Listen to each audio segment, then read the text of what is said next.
My name is Dr. Matthew McEvoy, and I'm from Texas Children's Hospital in Houston, Texas. And on behalf of my colleagues, I'm going to talk a little bit about the project that we presented here at the ASCO conference in Chicago. We did a retrospective chart review of pediatric patients with relapsed solid tumors and tried to explore what their post-relapse clinical course was like.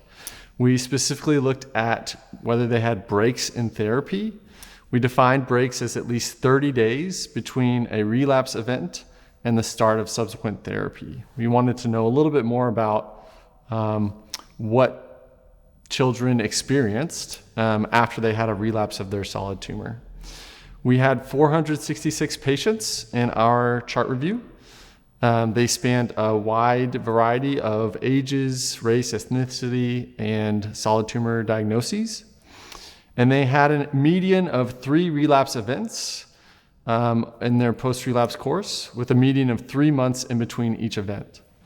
We looked at the percentage of patients that took a break, and that was about 26% of patients that had at least one break in their post-relapse course.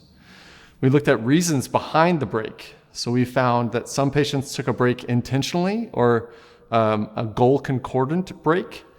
And those reasons were either related to decision making, for example, seeking a second opinion or asking for time to decide.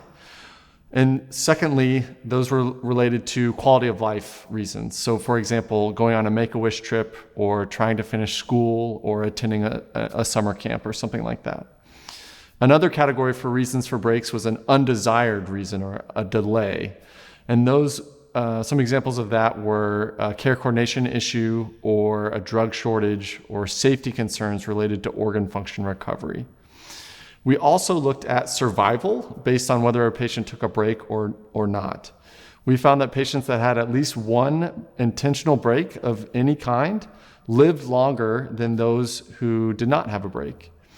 We then did a multivariable Cox regression and adjusted for several different variables, including diagnosis, stage, and number of relapse events. And we broke up the cohort into different groups based on type of break. And we found a statistically significant difference in survival on Kaplan-Meier curves and on the multivariable Cox regression. Those differences held. That finding was that patients that had an intentional break lived longer than those who did not. We do have some limitations of our study. It is a single institution experience. It's only focused on children with solid tumors.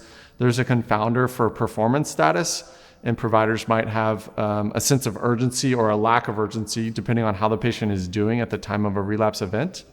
But we would encourage providers to take their time for certain patients, to explore goals of care, to engage in thoughtful shared decision making with their families, and if a break is in alignment with the family's goals, to consider that, knowing that it likely will not compromise the overall survival in the post-event time frame.